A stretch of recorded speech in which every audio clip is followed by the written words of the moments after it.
Assalamualaikum warahmatullahi wabarakatuh. Alhamdulillah wassalatu wassalamu ala Rasulillah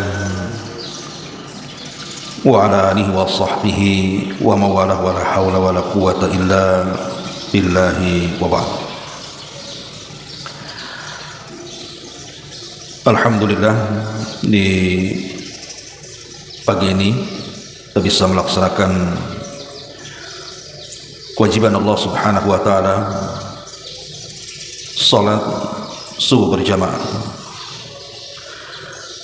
Kemudian salawat dan juga salam kita hadiahkan kepada Rasul kita Nabi besar Muhammad sallallahu alaihi wa ala alihi wasallam. Sebagai faedah di pagi hari,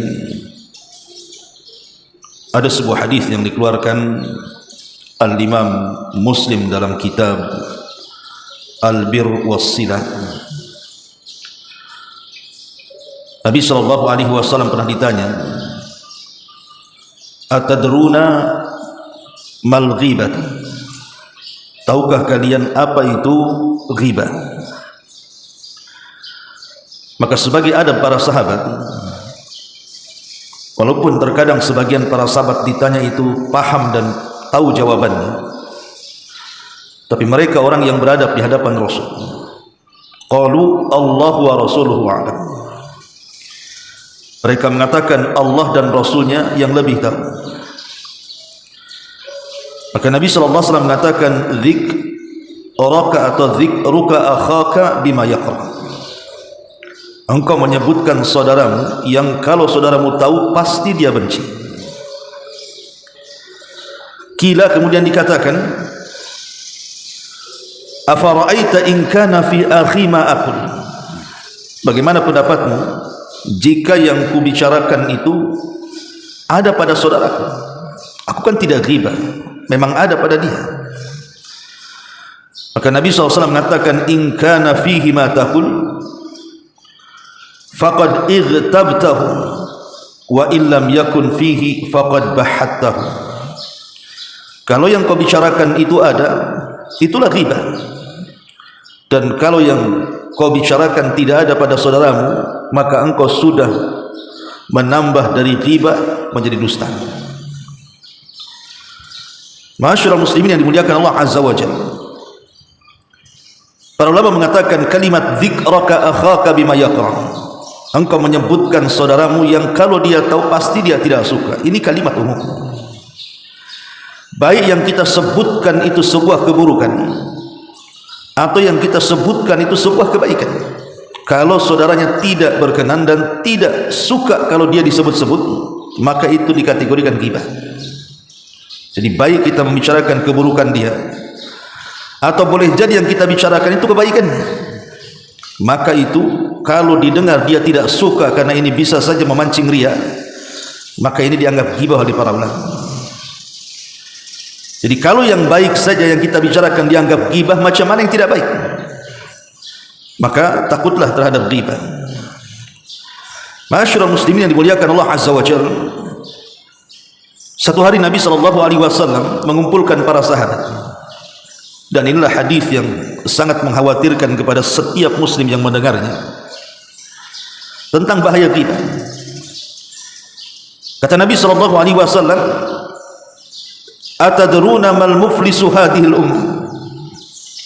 Tahukah kalian siapa orang yang bangkrut daripada umat ini? Kalau sekiranya saya buat permisalan sebelum kita baca hadis ini, kita memiliki uang miliaran di tabungan kita, bahkan boleh jadi triliunan. Kita punya uang sebanyak itu, miliaran atau mungkin triliunan. Tetapi kemudian setiap hari uang yang ada pada tabungan kita itu diambil orang lain sedikit demi sedikit. Terkadang dalam satu hari itu diambil bukan hanya satu kali, bisa saja paginya diambil, siangnya diambil, sorenya diambil, malamnya diambil, dan itu setiap hari. Saya yakin sebanyak apapun uang di tabungan kita, lama-lama akan habis dan ludes. Ketika kita sangka bahwa tabungan kita banyak, ketika hendak diambil uangnya ternyata tidak tersisa sama sekali. Ma'asyiral muslimin yang dimuliakan Allah Azza wa Jalla, ternyata setelah kita ambil tabungan itu, yang ada bukannya kita mampu mengambil uang kita, malah yang datanglah tagihan orang lain. Maka dalam bahasa kita, ya, ini orang ini bangkrut. Gimana tidak bangkrut? Uangnya habis, tiba-tiba datang pula tagihan utang orang. Lah inilah yang hendak digambarkan Nabi SAW. Sebanyak apapun kebaikan yang kita lakukan, seikhlas apapun, semencontoh apapun hadis Nabi SAW dalam beramal, tetap pahala itu akan habis dengan dosa riba. Perhatikan hadisnya, kata Nabi SAW, atadruna mal muflisu hadil ummah, tahukah kalian siapa orang bangkrut daripada umat ini? Qalu, para sahabat mengatakan, al muflisu fina ma la dirham lahu wa la matah.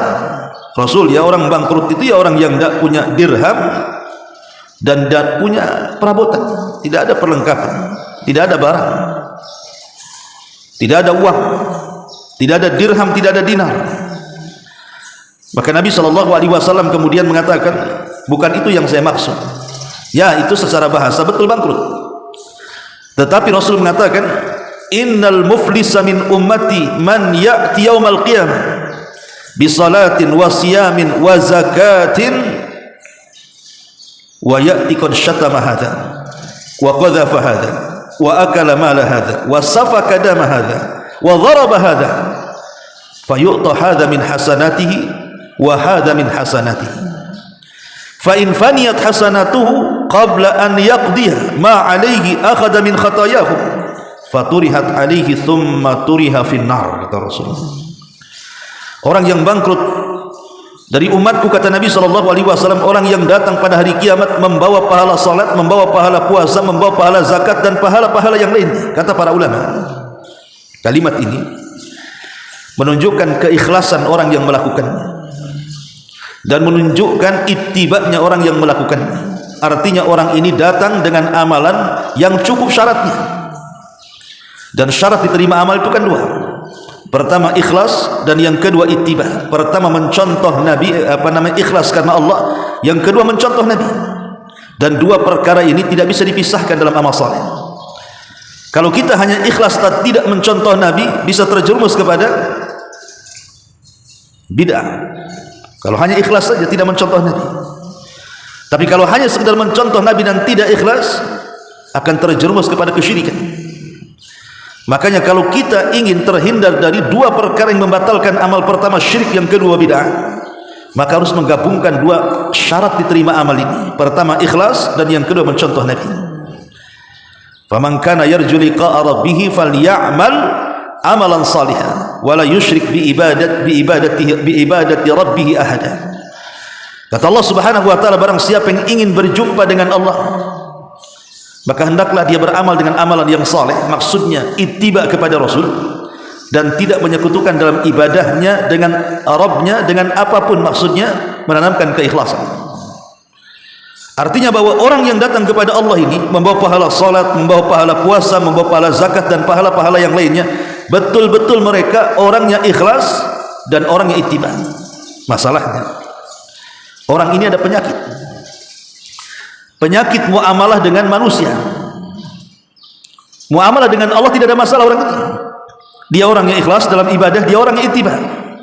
Tapi muamalah dengan manusia bermasalah. Kata Nabi SAW, tapi orang ini datang dengan membawa dosa, qad syatama hadza, pernah mencaci maki seseorang, wa qadhafa hadza, menuduh seseorang, wa akala mala hadza, memakan harta seseorang, wa safaka dama hadza, mengalirkan darah seseorang, wa daraba hadza, memukul seseorang. Lihat, salah satu dosanya adalah syatama dan qadhafa. Ini bagian daripada riba. Jadi dia membawa dosa ghibah sebagiannya. Apa yang terjadi? Fayu'ta hadza min hasanatihi wa hadza min hasanatihi. Maka dia dengan orang-orang yang digibahi kelak pada hari kiamat akan dipertemukan. kemudian dia akan membagi-bagi pahalanya, dan dikatakan pahala ini untukmu, pahala ini untukmu. Kata Nabi SAW, fa in faniyat hasanatuhu, kalau habis kebaikannya, qabla an yuqda, sebelum ada putusan ma'alihi, atas apa yang harus dipertanggungjawabkan dia di hadapan Allah, ukhidha min khotoyahum, tiba-tiba kemudian kesalahan-kesalahan orang-orang yang kita gibahi itu diambil oleh Allah. Faturihat alaihi, kemudian diberikan kepada orang yang menggibah. Thumma turiha finnar, karena dia tidak memiliki stok pahala dan dia harus menanggung dosa orang, maka Allah Subhanahu wa taala lempar ia ke neraka. Itulah orang bangkrut. Subhanallah. Ya. Jadi orang bangkrut itu adalah orang yang kebaikan kita diambil, keburukan orang pula dibebankan kepada kita. Kalau dalam ilmu perniagaan itu modal sudah habis, hutang orang pula kita tanggung. Orang bangkrut. Dan sekarang ikhwatu fiddin muliakan Allah Azza wa Jalla, tidak ada satu majlis di majlis-majlis kaum muslimin kecuali ada ghibah di situ. Tidak ada yang selamat dari ghibah. Tidak majlis ibu-ibu, kalau dulu kan didetik ibu-ibu, sekarang bapak-bapak juga kurang lebih saja. Persis kayak ibu-ibu. Hampir tidak ada tempat, tidak ada perkumpulan, tidak ada obrolan, tidak ada omongan, tidak ada majlis kecuali ada ghibah di situ. Tidak pagi, tidak siang, tidak sore, tidak malam. Makanya saya tadi contohkan, kalau seandainya kita punya uang miliaran di tabungan kita, tapi kemudian uang itu diambil orang setiap pagi, setiap siang, setiap sore, setiap malam, lama-lama habis pahala itu. Apa nama uang kita di tabungan itu pasti habis, dikuras oleh orang-orang yang kita ghibahi. Ketika kita merasa uang kita sudah banyak, ketika kita hendak diambil, rupanya tidak ada. Itulah ghibah, kata Nabi SAW. Ini baru di dunia menghabiskan pahala, bagaimana pula di akhirat? Na'udzubillah. Satu hari ketika Nabi SAW dimi'rajkan ke langit, diperlihatkan satu azab kubur. Apa azab kubur yang diperlihatkan kepada Rasul? Lamma araja bi rabbi marartu bi qaumin lahum adfar min nuhasin yahmashuna wujuhahum wa sudurahum. Ketika aku dimi'rajkan Allah, kata Rasul, tiba-tiba aku diperlihatkan sebuah kaum yang ada pada tangan-tangan mereka itu kuku-kuku dari tembaga, dan kuku-kuku yang ada di tangan mereka, mereka gunakan untuk mencakar wajah-wajah mereka sendiri dan dada-dada mereka sendiri sampai robek. Kata Nabi SAW, ma haula'i ya Jibril, siapa mereka wahai Jibril? Maka kemudian Jibril mengatakan, haula'i alladzina ya'kuluna luhuman nas wa yaqauna fi a'radihim. Mereka lah orang-orang yang memakan daging-daging manusia dan mereka merobek-robek kehormatan mereka. Itulah ghibah. Lihat bagaimana hukuman di dunia, hukuman di akhirat. Tentu hukuman di akhirat jauh lebih besar dibandingkan hukuman di dunia. Ma'asyiral muslimin yang dimuliakan Allah Azza wa Jalla, tentu kalau kita bentangkan soal ghibah kemana-mana, karena memang ini sudah menjadi kebiasaan kita masalahnya. Dan anehnya, ghibah ini kan dosa besar. Imam Zahabi menyebutkan dalam kitab Al-Kabair tentang dosa ghibah, artinya memasukkan dosa ghibah ini adalah dosa besar. Tapi anehnya manusia, ketika memandang dosa-dosa besar yang lainnya, mereka menganggap itu sebuah hal yang mungkar, yang menjijikan. Seperti umpamanya kita punya tetangga, dia seorang pembunuh dan sangat sadis membunuhnya, mungkin dengan cara mutilasi dan begitu seterusnya. Kita katakan orang ini jahat sekali, orang ini sadis sekali. Tapi kalau kita melihat tetangga kita sedang menggibah, kita biasa-biasa saja, padahal sama-sama dosa besar. Sama-sama dosa besar antara membunuh dan gibah itu. Inilah kadang-kadang kita tidak bisa mana dosa besar, mana dosa yang tidak besar, karena kita sudah menjadi rutinitas gibah ini. Ma'asyiral muslimin yang dimuliakan Allah Azza wa Jalla, lalu apa sih obatnya ghibah ini? Supaya kita ini minimalnya kalau tidak bisa lisan kita untuk tidak menggibah, kurangilah ghibah itu. Dan bagaimana caranya? Ma'asyiral muslimin yang dimuliakan Allah Azza wa Jalla, kalau kita melihat fatwa-fatwa ataupun sejarah-sejarah salaf, ketika mereka memberikan nasihat kepada kita bagaimana caranya kita berhenti dari ghibah. Ada seorang laki-laki datang kepada Khalifah Abdul Malik Ibn Marwan rahimahullah ta'ala. Kemudian dikatakan kepada Abdul Malik Ibn Marwan ini, dia mengatakan, wahai Khalifah, ada seseorang yang mereka mencaci maki dirimu, menggibah dirimu, mungkin bahasa kita. Tapi ada sebagian orang juga mereka memuji-muji berlebihan kepadamu. Maka kemudian dia mengatakan, dengarkan, aku tidak suka dipuji, dan aku biarkan orang-orang yang mencelaku, dan aku berdoa kepada Allah Subhanahu wa ta'ala, Allahumma ghfirli waliman ightabtu bi. Ya Allah, ampunilah dosa-dosaku dan dosa orang yang menggibah. Lihat bagaimana para ulama mengajarkan kepada kita supaya kita terlepas dari dosa ghibah adalah berdoa kepada Allah Subhanahu wa ta'ala dengan doa ini. Ya Allah, ampuni aku dan ampuni orang yang menggibah. Ya Allah, rahmati aku dan rahmati orang yang menggibah. Ya Allah, berkahi aku dan berkahi orang yang menggibah. Ya Allah, berikan rizki kepadaku dan berikan rizki kepada orang yang telah aku gibahi. Jadi kita berdoa kepada orang-orang yang pernah kita gibahi. Jadi saya ulang, ya Allah, Allahumma ghfirli waliman ightabtu. Ya Allah, ampuni aku dan dosa orang yang kugibahi. Ya Allah, rahmati aku dan rahmati orang yang kugibahi. Ya Allah, berkahi aku dan berkahi orang yang kugibahi. Ya Allah, berikan rizki kepadaku dan rizki kepada orang yang pernah kugibahi, dan begitu seterusnya. Doakan kebaikan kepada mereka. Karena terkadang ikhwan, ada seseorang yang sudah tahu ghibah itu dosa, ketika hendak minta maaf dia malu, karena takut kalau seandainya tidak semua orang yang kita datang baik-baik memberitahu itu dia mau menerima kan. Banyak orang yang tidak menerima. Oh, rupanya kamu pula yang menggibahi saya, yang memfitnah saya, dan begitu seterusnya.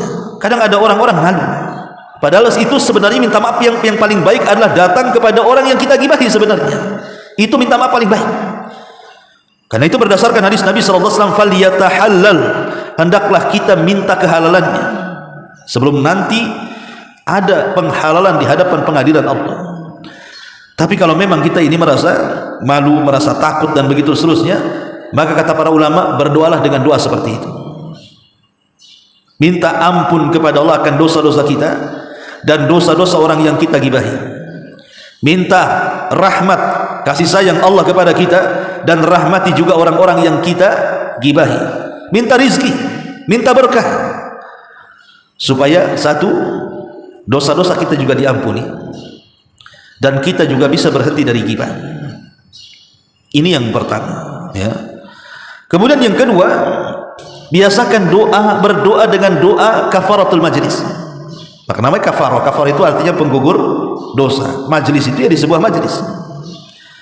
Jadi kalau seandainya kita ini ngobrol, kumpul-kumpul di satu majlis, di satu perkumpulan, maka biasakan kalau kita ini sudah berkumpul 3 orang, 4 orang, 5 orang, apalagi lebih daripada itu, maka biasakan dalam setiap penutup majlis itu baca doa kafaratul majlis.